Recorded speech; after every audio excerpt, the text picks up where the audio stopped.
요나서 말씀을 좀 같이 나누려고 하는데요. 성도님들은 요나서 말씀을 생각하시면 무엇이 가장 먼저 떠오르십니까? 요나서를 하면 무엇이 가장 먼저 떠오르세요?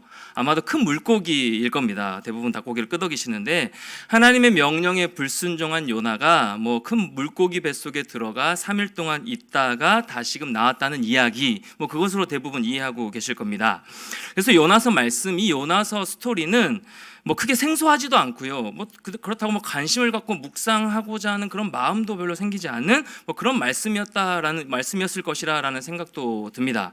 그런데 성도 여러분, 제가 저 드리기도 했지만 유인물에 보시면 요나서는 결코 가볍게 넘길 수 있는 말씀이 아닙니다.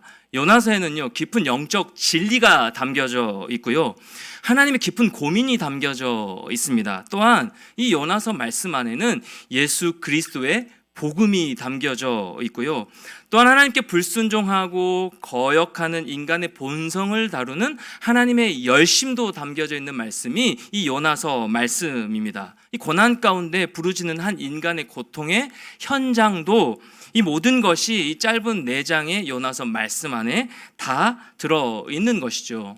그래서 오늘부터 요나서 말씀을 몇 주간 살펴보면서요, 하나님께서 저와 여러분, 우리에게 허락하시는 이 깊고 풍성한 말씀의 바닷속으로 들어가기를 원하고요, 이 말씀을 통해서 방금도 기도했지만 하나님의 메시지에 좀 귀를 기울이면서 우리에게 무엇을, 어떤 변화를 요구하시는지 그 하나님의 말씀을 붙들고 우리의 삶에 변화되는 영적인 도전의 시간이 되기를 축복합니다. 자, 그렇다면 요나서 1장 1절 시작의 말씀을 한번 볼까요? 요나서 1장 1절 말씀은 이렇게 시작합니다. 우리 같이 한번 읽어보겠습니다. 시작. 여호와의 말씀이 아미떼의 아들 요나에게 임하니라 이르시되. 네, 아미떼 아들 요나에게 임하니라 라고 아미떼 아들로 요나를 소개하고 있습니다. 여기 이 아미떼 아들이라고만 요나를 소개하고 있어서 요나가 대체 어떤 사람인지, 뭐 하는 사람인지 처음 보시는 분들은 조금 의아할 수가 있습니다. 좀 어렵습니다. 열왕기하 14장 25절 말씀을 보시면 이렇게 기록하고 있습니다. 이스라엘의 하나님 여호와께서 그의 종 가드 헤벨 아미떼 아들 선지자 요나를 통하여, 여기 무슨 일을 하는지, 어떤 역할을 하는지 이 요나에 대해서 알려주고 있죠. 선지자 요나라고 합니다. 요나는 당시 선지자였습니다.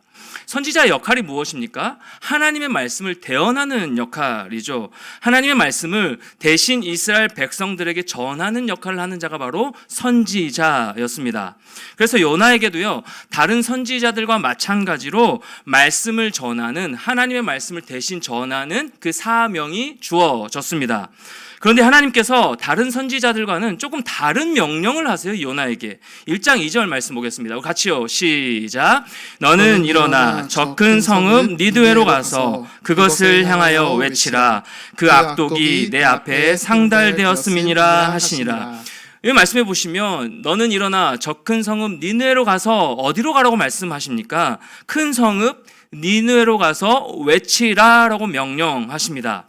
히브리 선지자인 이 요나에게 이스라엘을 떠나 다른 이방 도시로 가라라는 부름이었습니다.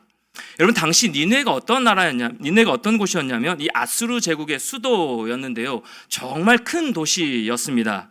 이 아수르가 어떤 나라냐면 당시 고대 사회에서도 매우 잔인하고 폭력적인 제국이 바로 이 아수르 국가였습니다.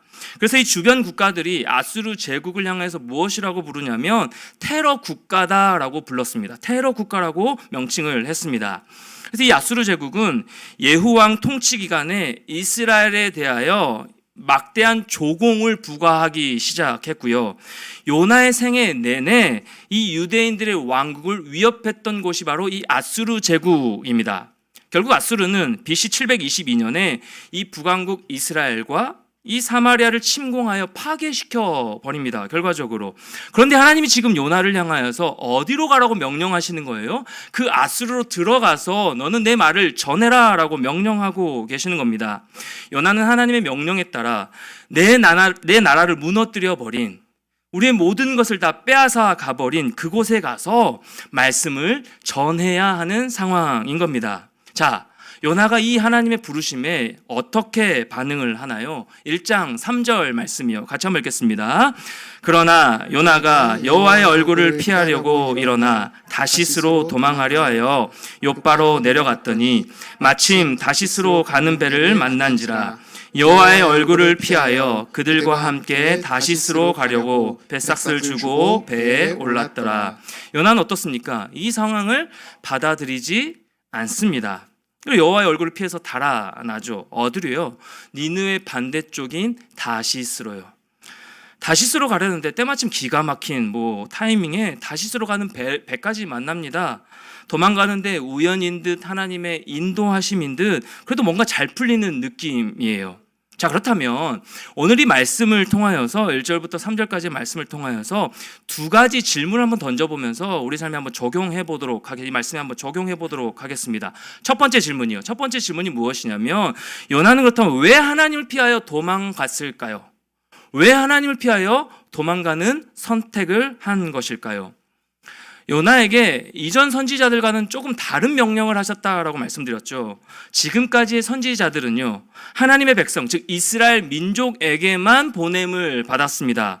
예레미야, 이사야, 아모스 선지자가 이방 나라들에게 주시는 몇몇 예언의 말씀을 전하긴 했지만 이 중 누구도요, 직접 그 이방 나라로 가서 전하라라는 메시지를 명령을 받은 자들이 없었습니다. 전하도록 보냄을 받지 않았어요. 그런데 유독 이 요나에게만큼은 이방 도시로 직접 들어가서 하나님의 말씀을 외치도록 보내시는 명령을 하시는 겁니다. 전례가 없던 일이에요. 요나는 이 상황을 전혀 이해하지 못하고 당황했습니다. 주님, 저에게 왜 이러시는 거예요? 주님, 왜 저에게만 이런 명령을 내리시는 겁니까? 라고 의아한 겁니다. 왜 하필 저예요? 왜 하필 저인데요? 라고 이런 생각이 들었을 겁니다. 성도 여러분, 만약에 저와 여러분에게, 성도님들에게 이러한 명령이 주어진다라고 하면 여러분 어떻게 반응하시겠습니까? 눈을 회피하시고 대답을 좀 주저하시는 것 같은데, 우리도 적잖게 당황하지 않겠습니까? 여러분 다들 선하셔서 원수 없으시겠지만 정말 너무너무 싫은 사람 있으시죠? 집에 계신 분 말고요. 바로 옆에 계신 분 말고요. 네, 있을 수 있습니다. 근데 그들에게 가서 아니면 어떤 다수에게 가서 뭔가 하나님 말씀을 전하라는 사명이 주어져요. 여러분 하실 수 있겠습니까? 하실 수 있으시겠어요? 네, 우리 주와 함께 교회 성도님들 하실 수 있으실 겁니다. 그런데 요나, 우리도 적잖이 당황하겠죠. 그런데요, 이 전례가 전에 없었던 일이고 그래서 요나는 당황하기도 했지만 궁극적으로 요나가 도망간 이유는 따로 있었습니다. 그건 무엇이냐면 자신에게 주어진 이 하나님의 말씀이 명령이요, 자신이 원하지 않는 상황이었고요, 또 주어진 말씀이었기 때문에 그랬습니다. 요나는 이 사명을, 이 하나님의 명령을 이해할 수도 없었고 또 이해하고 싶지도 않았던 명령이었습니다. 자신이 받은 사명이 실제적으로나 또 상식적으로 생각해도 이치에 전혀 맞지 않은 명령이라고 생각한 것입니다. 요나가 이 하나님의 명령을 받기 여러 해 전에 이 선지자 나훔은요, 하나님께서 니느웨를 그 악한 것 때문에 멸망시킬 것이라고 예언하게 했습니다. 이 나훔 선지자를 통하여서. 이 요나와 이스라엘 백성들은 이 나훔 선지자의 예언을 전적으로 합당하다라고 받아들였습니다. 당연하지, 저 악한 민족을 당연히 하나님께서 심판하시고 벌하시는 게 맞지, 그게 상식적으로 맞는 일이지 라고 이치에 맞게 받아들인 거예요. 왜냐하면 이스라엘 백성들 반대로 또 생각하면 이스라엘 백성들은 선택받은 백성들이에요.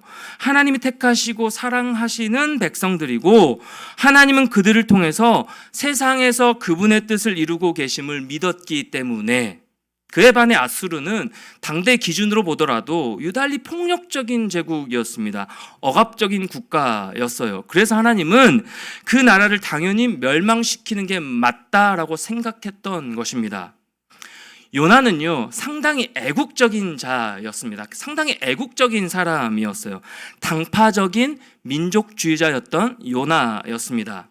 요나는 당시 이스라엘 왕 여로보암 2세 치하에서 사역했는데요, 선지자로 활동했는데요, 아모스나 이 호세아 선지자 같은 이런 사람들은 이 왕의 통치가 불의하고 불충하다라고 비판을 했습니다. 옳지 않아, 악해 라고 얘기했지만, 그런데 요나는요, 국가의 힘과 영향력 확대를 꾀하는 이 여로보암의 강력한 군사 정책을 지지했던 자입니다. 그러니까 민족도 사랑하고요, 그렇게 강압적으로 탄압하고 이런 군사 정책을 굉장히 지지했던 자였습니다.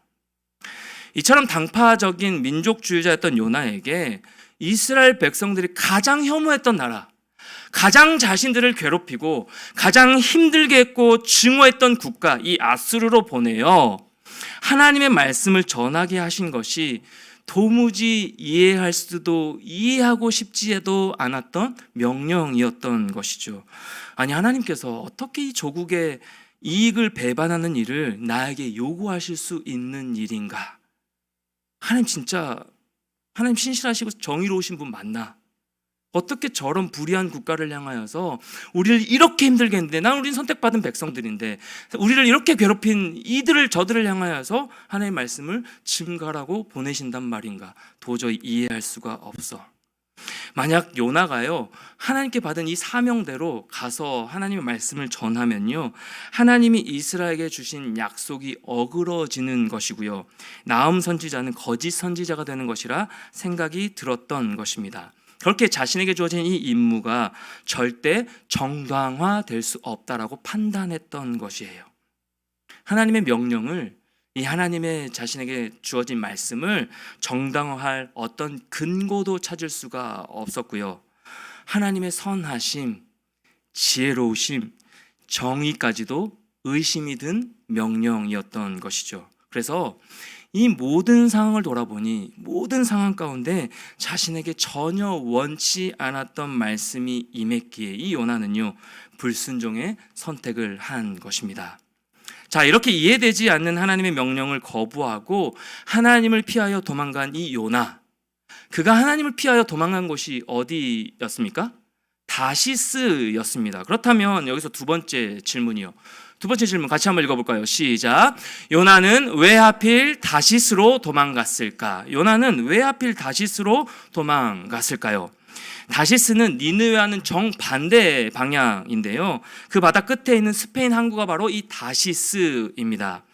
다시스에 대해서 성경에 하나 기록하고 있는 구절이 하나 있는데요, 에스겔 27장에서 이 다시스에 대해서 이렇게 소개하고 있습니다. 27장 12절 말씀이요, 우리 같이 한번 읽겠습니다. 시작. 다시스는 각종 보화가 풍부함으로 너와 거래하였으며 은과 철과 주석과 납을 내 물품과 바꾸어 갔도다. 여러분, 에스겔서 27장 12절 말씀 초반에 다시스에 대해서 어떻게 기록하고 있습니까?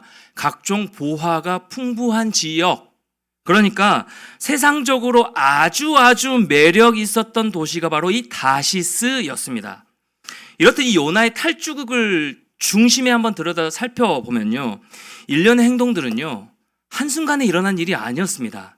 요나는 치밀하게 이것들을 준비했던 자였어요.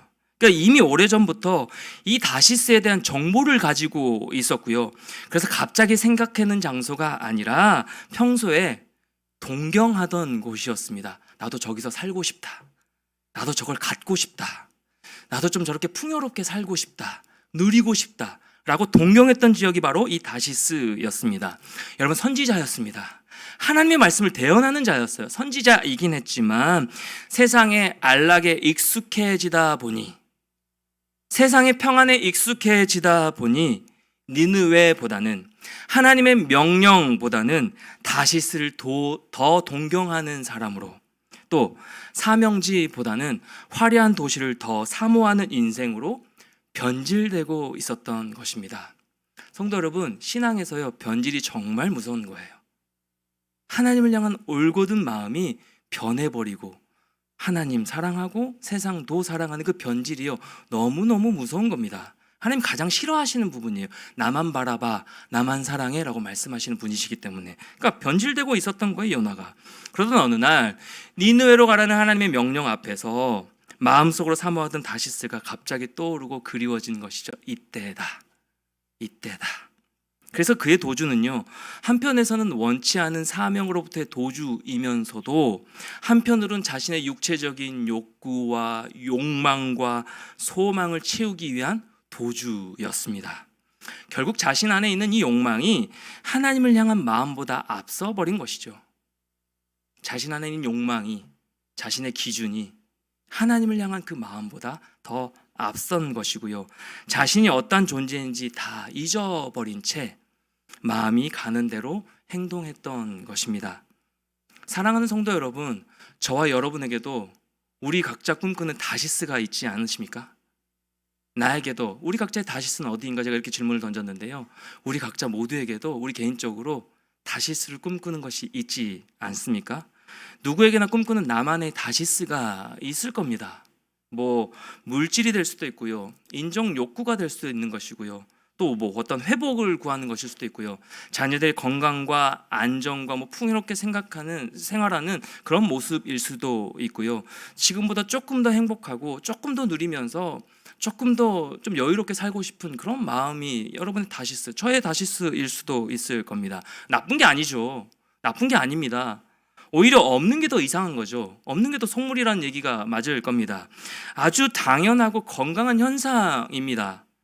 동경하는 다시스가 있기에 우리가 버틸 수 있는 힘이 생기는 거고요, 견딜 수가 있고요, 어떤 열심을 향해 달려갈 목표점이 있기 때문에 뭐 나아갈 수 있는 겁니다. 힘을 내어 다시금 일어서 나아갈 수 있는 겁니다. 매월마다 들어오는 월급이 있기 때문에 일할 힘이 나는 거죠. 그 월급 날짜를 기다리면서 열심히 하루하루 버티는 것 아닙니까? 나에 대해서 뭐라고 해도 그래, 월급 나면 내가 더러워도 내가 힘들어도 월급날이 그때도 또 행복해지고 카드를 막고 뭐 이런 게 저와 여러분의 인생 아닙니까? 누구에게나 세상에서의 목표가 있어요. 다시스가 있을 겁니다. 있으실 겁니다. 그 목표를 이루어가는 과정 속에서 우리는 그리스도인으로 살아가고 있는 겁니다. 우리가 동경하는 그 목표지죠, 우리만의 다시스 있는데요, 다 좋습니다. 성도 여러분, 다 좋아요. 있으셔야 됩니다. 있으실 필요가 있습니다.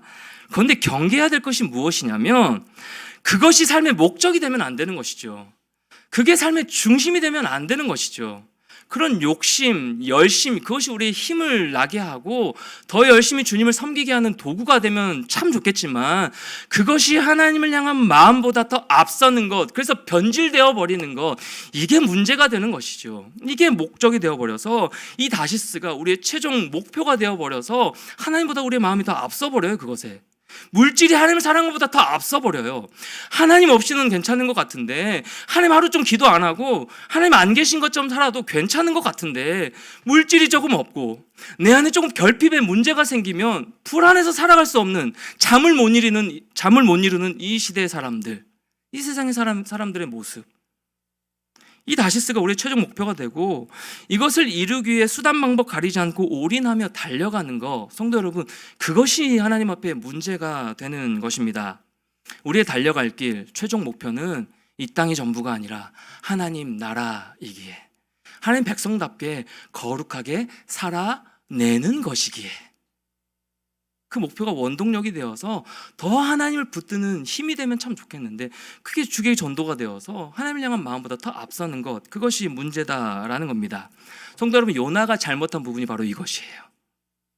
요나가 하나님 앞에 죄를 지은 부분이 바로 이것입니다. 이 모습입니다. 요나의 진짜 잘못, 죄가 무엇일까요?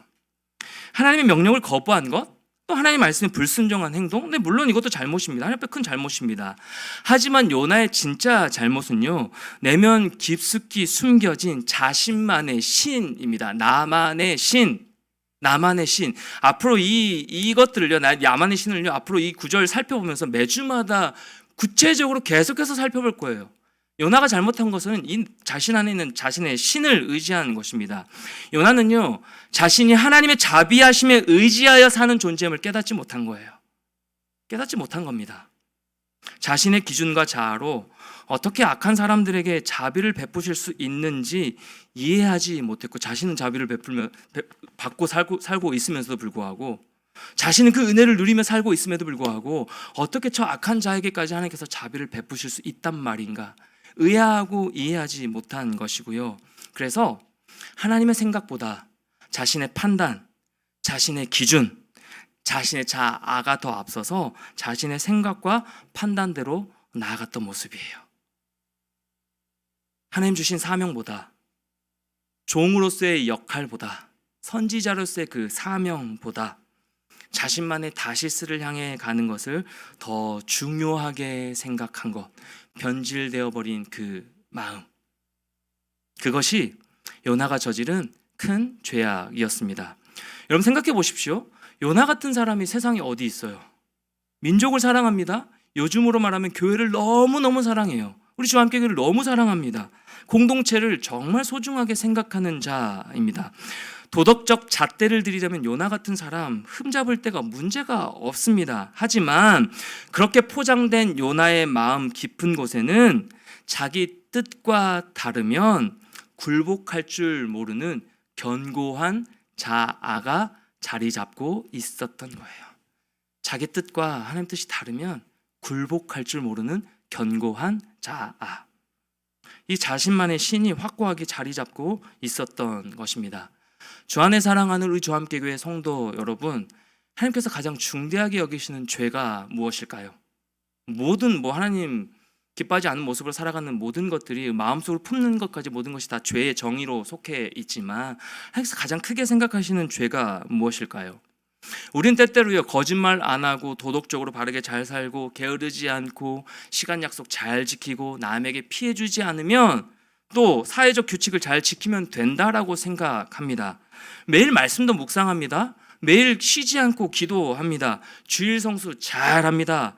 어느 정도 그리스도인답게 사는 것 모습으로 자부할 때가 있습니다.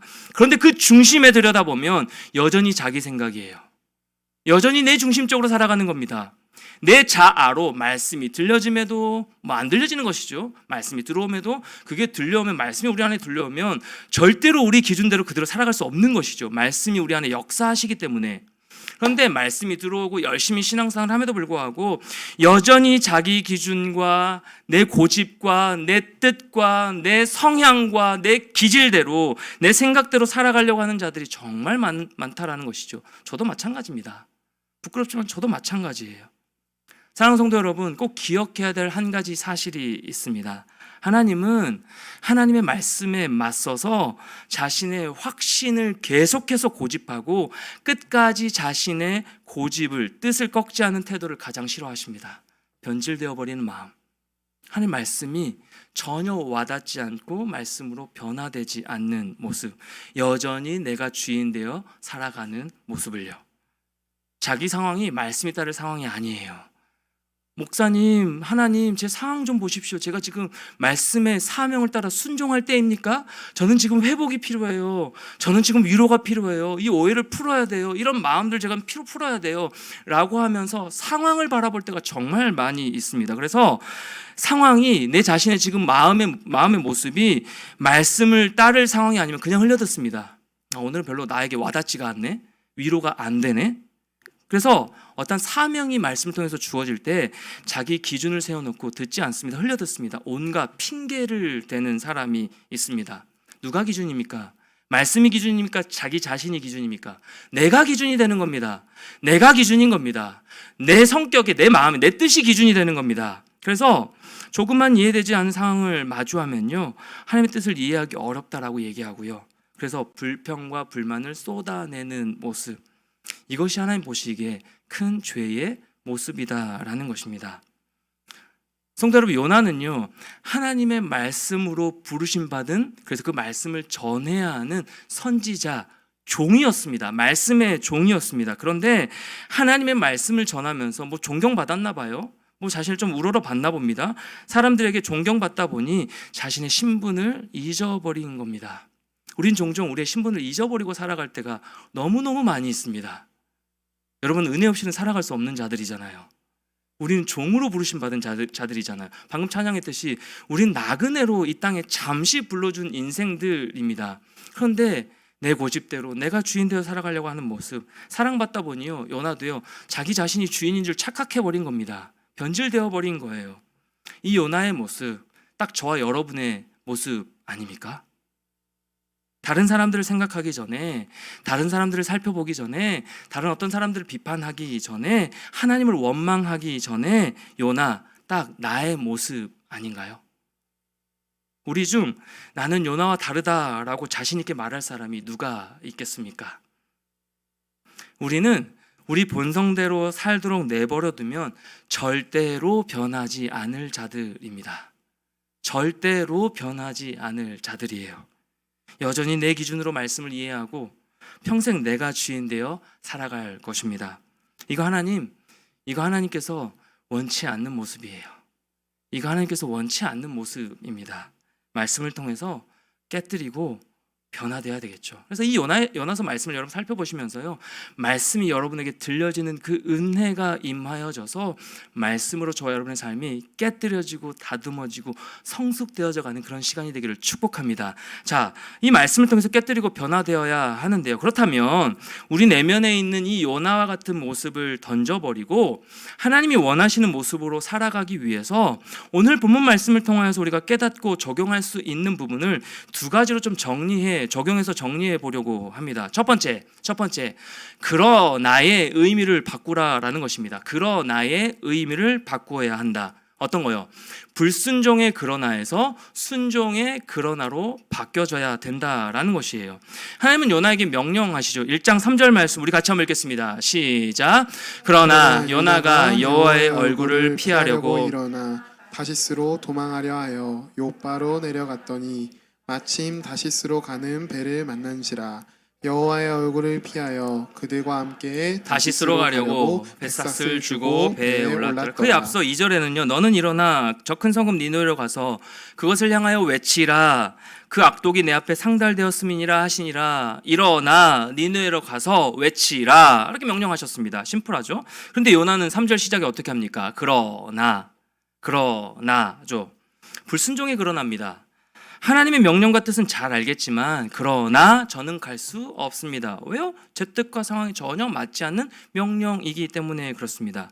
성도 여러분, 우리가 이렇게 살아가고 있는 모습이 너무 많다라는 거예요.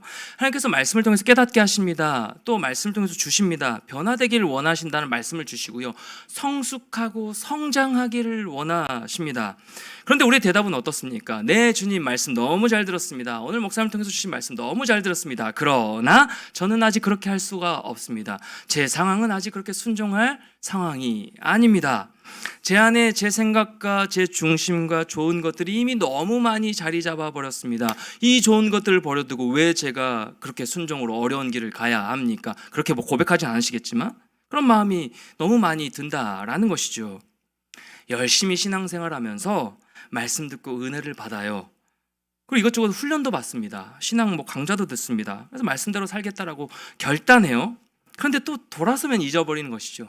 돌아서면 망각하는 것이 저와 여러분 인간의 모습인 것 같아요. 저도 마찬가지입니다. 그래서 여전히 내가 중심이 되어 내 생각과 기준대로 살아가는 모습. 주 안에 사랑하는 성도 여러분, 그러나의 의미를 바꾸기를 축복합니다. 그러나의 의미를 바꾸기를 소망합니다. 그래야 나만의 기준을 벗어 던질 수가 있고요, 하나님이 원하시는 모습대로 살아갈 수 있다라는 것이에요. 같은 그러나인데 전혀 의미가 다른 그러나가 있습니다. 무엇일까요? 우리 예수 그리스도의 기도이십니다. 우리 예수님의 기도이십니다. 마태복음 26장 39절 말씀이요. 우리 같이 한번 읽겠습니다. 시작. 조금 나아가사 얼굴을 땅에 대시고 엎드려 기도하여 이르시되 내 아버지여, 만일 할만하시거든 이 잔을 내게서 지나가게 하옵소서. 그러나 나의 원대로 마시옵고 아버지의 원대로 하옵소서 하시고, 십자가를 지실 것을 아신 예수님께서 마음에 근심을 하시고 저와 여러분들처럼 어려워하셨습니다. 그래서 이 십자가의 잔을 제게서 피할 수 있으면 피하게 해달라고, 불순종이 아니라 피할 수 있게 해달라고 그렇게 하나님께 간절히 기도드렸죠. 근데 그 다음 무엇입니까? 그러나. 불순종이 그러나입니까?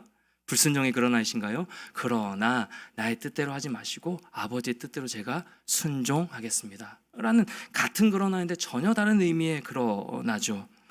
요나의 그러나와 우리 예수님의 그러나는 의미 자체가 다릅니다.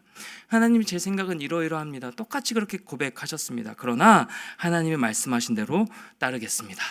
그러나 하나님의 말씀대로 따르겠습니다. 주님, 제 상황은 전혀 그렇게 할 상황이 아닌데 그러나 하나님이 말씀하시니 제가 하나님을 의지하여 네, 주님 따라가 보겠습니다 라고 순종의 걸음으로 나아가는 것이죠. 우리의 기도가, 우리의 삶의 자세가, 우리의 신앙생활이 우리 예수님처럼 이렇게 바뀌고 변화되기를 소망합니다. 그러나의 의미를 바꿔 내게 주신 사명이 있잖아요. 내게 주신 버티라고 주시는 사인들이 있잖아요. 내게 주신 힘든 상황 가운데 인내하라는 하나님의 말씀이 들려지잖아요. 그때 그 하나님의 말씀대로 인내하고 순종하며 따라가 보는 것. 하나님의 말씀에 토달지 않고 나의 기준과 상황과 나의 생각에 하나님의 말씀을 끼워 맞춰서 자꾸 핑계대고 달아나는 것이 아닌 내 주님 말씀대로 행하겠습니다. 주님 말씀대로 사랑해 보겠습니다. 주님 말씀대로 용서하겠습니다. 주님 말씀대로 내 주님 제 십자가를 지고 걸어가겠습니다. 라고 아버지의 뜻대로 걸어가는 순종의 모습이요. 왜 이렇게 살아야 됩니까? 사랑하는 성도 여러분, 저와 여러분이 왜 이렇게 살아야 하는 것인가요? 우리는 하나님의 자녀이자 종이기 때문에요. 우리는 하나님의 종들이기 때문에 그렇습니다. 종은 내가 내 인생을 스스로 개척해 나가는 존재가 아닙니다. 우리의 존재를 다시 한번 인식하는 이 시간 되기를 축복합니다. 우린 종으로 부르심 받았어요. 나그네 인생길입니다. 그렇다면 나그네 인생길 가운데 종의 인생에서 가장 축복되고 복된 삶의 모습이 무엇이냐면 주인이 원하시는 모습대로 살아내어 드리는 것이 가장 복된 인생이고 가장 행복한 걸음일 줄 믿습니다. 내 생각대로 살아가는 존재가 아닙니다. 내 삶의 주인 되신 하나님을 알아가기에 힘쓰고 그 하나님의 말씀대로 살아가는 존재가 바로 요나뿐만 아니라 저와 여러분의 인생이다라는 사실. 자꾸 나는 종이 아니라고, 내 삶은 내가 책임지고 내 뜻대로 살아간다고, 내 힘을 더 기르고 내 안에 어떤 가진 것을 더 채워지려고, 풍성하게 채우려고 하고 하는 그런 욕심과 욕망이 아니라 요나의 불순종에 그러 나를 거부하고 순종하신 그 예수 그리스도의 모습을 닮아 나아가는, 예수 그리스도의 그 가신 길을 걸어 나아가는 순종의 걸음으로 서시는 우리 저와 여러분, 우리 모든 성도들 되시기를 축복합니다. 그런가 하면 이 요나의 모습을 통해서 하나님이 원하시는 모습으로 살아가기 위한 두 번째 적용은 무엇이냐면 상황이 아니라 주어진 사명에 집중하며 사명을 감당하는 삶이. 우리 같이 한번 읽어보겠습니다. 시작. 상황이 아니라 주어진 사명에 집중하며 사명을 감당하는 삶. 요나에게 사명이 임했습니다. 요나에게 하나님의 명령이 임했습니다. 하나님께서 요나에게 명령하신 것은 큰 성읍 니느웨로 가서 저 테러국가 아수르 제국의 어두운 죄악 가운데 말씀의 빛을 비추라는 겁니다. 어서 회개하고 돌아오라는 말씀을 전하는 겁니다. 어둠 가운데 말씀의 빛을 비춤으로 말미암아 그 어둠을 몰아내고 빛의 자녀로서 빛을 비추는 그 사명을 주신 것이죠. 모든 선지자들에게 동일한 이런 미션, 사명이 주어졌습니다. 이스라엘 백성들, 그 어두운 죄악 가운데 있는 그들에게 회개를 선포하고 슈브 여호와께 돌아오라는 그 말씀을 전하는 것, 그게 동일한 사명입니다. 영원히 죽을 수밖에 없는 우리 인간을 위해 죄 없으신 예수님에게 주어진 십자가의 사명이 있었죠. 예수님은 그 십자가를 통하여서 사명을 완수하셨습니다. 요나에게 뿐만 아니라 하나님이요, 저와 여러분들에게도 동일한 사명을 한 가지 주셨는데요. 그것이 무엇이냐면 빛으로 부르시고, 빛의 자녀로 저와 여러분을 부르시고, 그 빛의 자녀로서 이 어둠 가운데 빛을 비추며 살아가도록 요구하신 것입니다. 그 빛을 비춰야 할 곳이 어디입니까?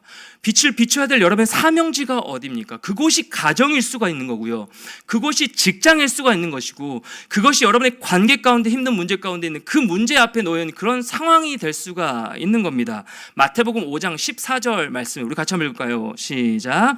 너희는 세상의 빛이라. 산 위에 있는 동네가 숨겨지지 못할 것이요. 에베소서 5장 8절에는 또 이렇게 기록하고 있습니다.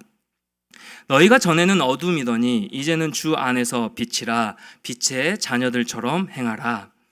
우리는요, 지금 이 어두운 시대, 어두운 세상 가운데 빛이 되라고 하나님께서 부르신 자들입니다. 여러분, 요즘 시대를 보면 참 어두컴컴하고 너무너무 악하죠. 너무너무 악합니다. 그제 또 뉴스를 보니까 신림동에서인가요? 갑자기 느닷없이 사람을 죽이고 그런 일들이 막 벌어지고요. 참 예전에 상상할 수 없던 일들이 막 벌어집니다. 너무너무 악하고 어두운 시대입니다. 어린 자녀, 제 아들이 5살밖에 안 되는데 이 아들이 나중에 커서 살아갈 이 세상을 보면 좀 끔찍해요. 저도 마찬가지인데 나중에 이 다음 세대 아이들이 살아갈 세상을 생각하면 너무너무 악한 세상인 것 같아요. 끔찍합니다. 더 악해져만 가요. 최근에 한 조사를 보니까 기독교를 신뢰합니까? 라는 질문에 단 9%만이 신뢰한다라고 대답하는 모습을 기사를 봤습니다. 이 상황 가운데 기독교의 이미지는 완전히 추락해 버렸고요. 이런 시대에, 이 악한 시대에 우리가 그리스도인으로, 기독교인으로 살아가는 것, 믿음을 붙들고 신앙생활하는 것 참 어렵죠. 믿지 않는 자들의 가운데 뒤섞여서 직장 생활하는 가운데 관계가 너무너무 힘들고요. 그것들 버텨내는 시간들이 참 어렵습니다. 게다가 그리스도인으로서 살아내고 견디는 것이 참 힘든 시대입니다. 그래서 그런지요, 우린 자꾸 상황에만 집중할 때가 너무 많이 있는 것 같습니다. 저도 마찬가지고요. 주어진 상황, 힘든 문제, 힘든 관계의 문제, 내 앞에 주어진 상황, 보여지는 모습, 그것에 자꾸 함몰되어서 하나님이 말씀하심에도 불구하고 믿음으로 내가 너와 함께함이니 놀라지 마, 두려워하지 마, 내가 너의 하나님 됨이야 라고 말씀해 주심에도 불구하고 전혀 힘이 되지 않고 그 상황에 함몰되어 우울해하고 힘들어하고 지쳐버리는 것이, 막막하고 답답해하는 것이 땅에 많은 사람들의 모습, 특별히 또 그리스도인 중에서도 그런 모습들이 참 많이 있는 것을 보게 됩니다. 그런데 성도 여러분, 그 상황만을 바라보시면 문제가 해결되시던가요? 그 상황만에 함몰되어 있으면 여러분 문제가 해결되시던가요? 해결되신다면 더 열심히 상황 바라보십시오. 더 열심히 상황에 함몰되십시오. 저도 물론 연소한 나이지만 저도 이렇게 살아보는 가운데 상황에 집중하고 그 사람에 집중하면 이게 문제가 해결되지 않고 더 악화되고 꼬이더라고요. 힘이 들더라고요. 분노가 차서요. 이게 감당할 수가 없겠더라고요. 힘듭니다. 그 상황에만 집중하며 너무너무 견디기 더 힘들어집니다. 화를 내야 하는 것이 당연하고요. 분노해야 되는 것이 당연한 시대가 되어 버렸어요. 그렇게 성도 여러분, 상황이나 문제에 집중하면서 자꾸 본질을 흐리게 만들어버리는 그 유혹들이 너무 많아요. 그렇기에 오늘 의도적으로, 의지적으로 결단하며 기도하며 나아가는 시간이 됐으면 좋겠습니다. 상황에 집중하여 해결되지도 않는 그 문제를 끌어안고 씨름하는 인생이 아니라, 힘들어하는 인생이 아니라 하나님이 내게 맡기신 사명에 집중하는 인생 될 수 있도록 주님 인도하여 주시옵소서. 주님 나에게 주신 사명이 있는데 그 사명을 집중하면 당연히 하나님께 집중할 수 있는 것이고, 당연히 하나님의 도우심을 힘입어 살아갈 수 있는 것이고, 그렇게 나의 힘으로서가 아니라 하나님 주신 그 은혜의 덕도 집중하며 살아갈 수 있는 자가 될 수 있기 때문에, 극복할 수 있는 것이기 때문에, 주님, 제 안에 무너진 상황, 변화될 것 같지 않은 답답한 문제를 바라보면서 끙끙 앓고 씨름하며 말씀이 안 들려지는 그런 답답한 인생이 아니라, 하나님, 제 마음 가운데 이 시간 하나님 나에게 주신 그 사명에 다시 한번 집중하며 결단하겠습니다 고백하며 나아가는 시간 될 수 있도록 주님 제 마음을 변화시켜 주시고 은혜를 더하여 주시옵소서. 사명을 감당하는 인생이 되는 겁니다. 이 어두운 세상 가운데 말씀의 빛을 비추는 빛의 자녀로서의 사명을 다 불러주셨어요. 근데 왜 여러분이 스스로 어둠 가운데 들어가시냐고요. 우리 청년들도 보면요, 답답할 때가 너무 많아요. 아니, 너 자체가 빛이라니까. 청년 여러분, 당신들 자체가 빛으로 부르셨어요. 근데 왜 자꾸 그 빛을 감추려고 하냐고요. 그 어둠 가운데 들어가서 여러분 존재 자체로 빛이 있으면 어둠이 그냥 물어나잖아요. 조금만 빛만 새어 나와도 어둠은 사라지잖아요. 그렇죠? 우리 자체를 빛으로 부르셨는데 자꾸 그 빛을 차단하려고 해요.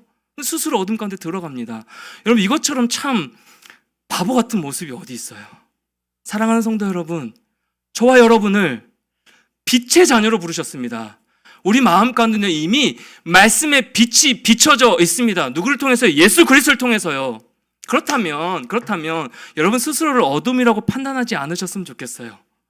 여러분 스스로를 나는 어둠이야, 난 우울한 자야, 나는 아무것도 해결되지 않은 자야, 나는 가진 것도 없어, 나는 능력도 없어, 나는 이 문제도 해결되지 않았어, 남들은 다 잘 사는 것 같은데 나는 너무 답답한 인생이야. 그렇게만 생각하지 마시고, 사랑하는 성도 여러분, 이 시간 조금만 시선을 바꾸자고요. 무엇에 집중하는 인생이에요? 상황에 함몰되어 나에게 집중하는 인생이 아니라 예수 그리스도, 그 주님의 손, 나에게 주신 그 사명이 무엇이라고요?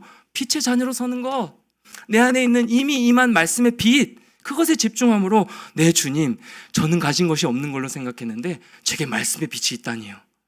저를 빛의 자녀로 부르셨다니요. 네, 그러면 주님, 제가 가는 곳곳마다 그 말씀의 빛의 영향력을 끼치는 자로 저 서겠습니다. 제가 가는 곳곳마다 회복이 일어나고요. 저는 저만 회복이 필요한 줄 알았는데요. 저 자체로 회복이 일어난다니요. 네, 주님, 제가 가는 곳곳마다 하나님 말씀의 빛을 비춤으로 말미암아 회복이 일어나고요.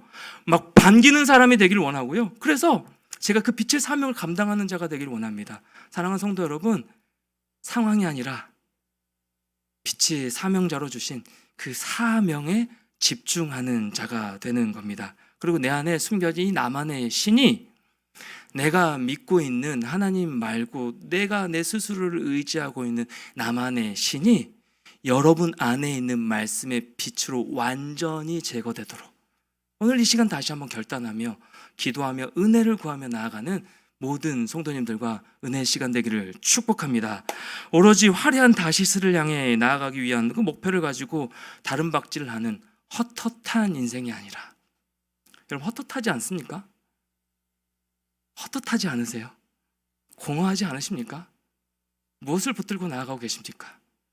하나님이 아닌 다른 세상의 것을 붙들면 우리는 헛헛한 인생을 살 수밖에 없습니다. 공허한 인생을 살 수밖에 없는 겁니다. 그런 인생이 아니라 주님 나에게 주신 이 명확한 사명을 붙들고 예수님처럼 사명을 완수하는 그런 성도님들, 그런 우리 주와 함께 교회가 되기를 주님의 이름으로 간절히 축원합니다. 이 요나서 말씀은요, 하나님께서 때때로 요나의 손을 잡고 때때로는 멱살을 잡아 이끄시면서 끝까지 찾아오시면서 물고기 뱃속까지 찾아오시면서 온갖 우여곡절 끝에 이 모든 자비하심을 보여주시는 말씀입니다.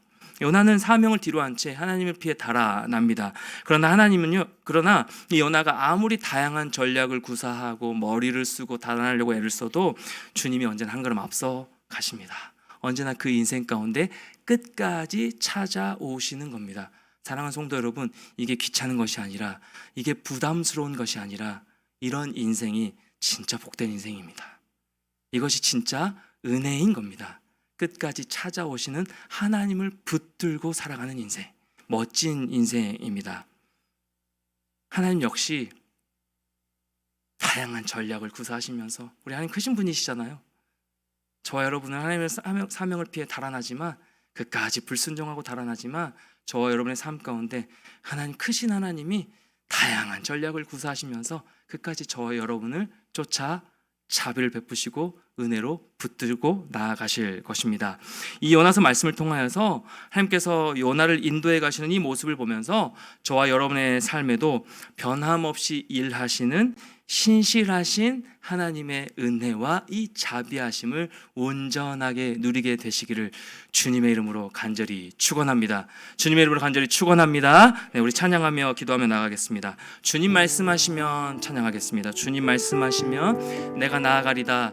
주님 뜻이 아니면 내가 멈춰 서겠습니다. 우리 반대였잖아요. 주님 말씀하시면 저는 나아가지 않겠습니다. 주님 뜻이 아니면 네 주님, 이게 아니라 우리 이 찬양 고백처럼 우리 고백하며 기도하며 나가도록 하겠습니다. 주님 말씀하시면 내가 나아가리다.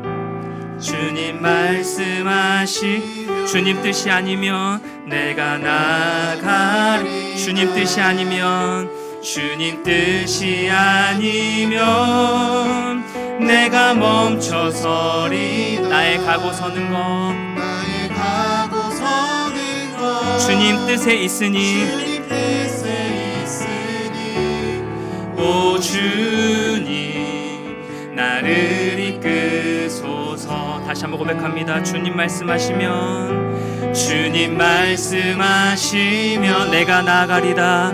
내가 나아가리다. 주님 뜻이 아니면, 주님 뜻이 아니면 내가 멈춰 서겠습니다. 내가 멈춰 서리. 나의 가고 서는 것, 나의 가고 서는 것 주님 뜻에 있으니, 오 주님 나를 이끄소서. 뜻하신 그곳에, 뜻하신 그곳에 나 있기 원합니. 이끄시는 대로, 이끄시는 대로 순종하 살리 연약한 내 영혼 연약한 내 영혼 통하여 일하소서 주님 나라와 그 뜻을 위하여 뜻하신 그곳에 나 있기 원합니다. 뜻하신 그곳에 나 있기 원합니다. 이끄시는 대로 순종하며 살리니 연약한 내 영혼 통하여 일하소서 주님 나라와 그 뜻을 위하여 오 주님 나를 이끄소서 오 주님 나를 이끄소서 다시 한번 고백합니다. 주님 말씀하시면 주님 말씀하신 내가 나가리다 내가 나가리다 주님 뜻이 아니면 주님 뜻이 아니 내가 멈춰 서겠습니다. 주님 나의 가고 서는 것 주님 뜻에 있으니 주님 뜻에 있으니 오 주님 나를 이끄소서 아멘. 뜻하신 그곳에 뜻하신 그곳에 나 있기 원합니 이끄시는 대로 순종하며 살린 연약한 내 영혼 통하여 일하소서 주님 나라와 그 뜻을 우리 마지막으로 한 번 더 고백하며 나아갑니다. 뜻하신 그곳에 뜻하신 그곳에 나 있기 원합니다. 이끄시는 대로 순종하며 살린 연약한 내 영혼 통하여 일하소서 주님 나라와 그 뜻을 위하여 오 주님 나를 이끄소서 오 주님 나를 이끄소서 오 주님 나를 이끄소서 오 주님 나를 이끄소서. 성도 여러분 이 시간에는요 하나님 나를 인도하고 계시나 하나님 나랑 함께하고 계시나 그런 의심하는 것 좀 거두고요 의심하는 거두고 이 시간 좀 결단하며 기도하며 나아갔으면 좋겠습니다. 원치 않은 상황과 말씀이 들려졌을 때 우리 피하고 달아나지는 않았었습니까? 하나님 이건 내가 순종할 수 없는 상황이라고 그 상황에 함몰되어서 말씀이 안 들려지는 것처럼 피하지는 않으셨습니까? 그래서 여전히 내 생각대로 내가 주인되어 내 고집대로 여러분 살아가고 있지는 않으십니까? 저는 요즘 그런 말씀을 계속 해주시는 거예요. 너 바뀌어야 돼. 충이라 너 바뀌어야 돼. 계속해서 말씀이 들려지는 은혜가 임하고 있는데 이 시간 결단하며 나아갔으면 좋겠습니다. 주님 제가 불순종했었습니다. 주님 제가 불순종했었습니다.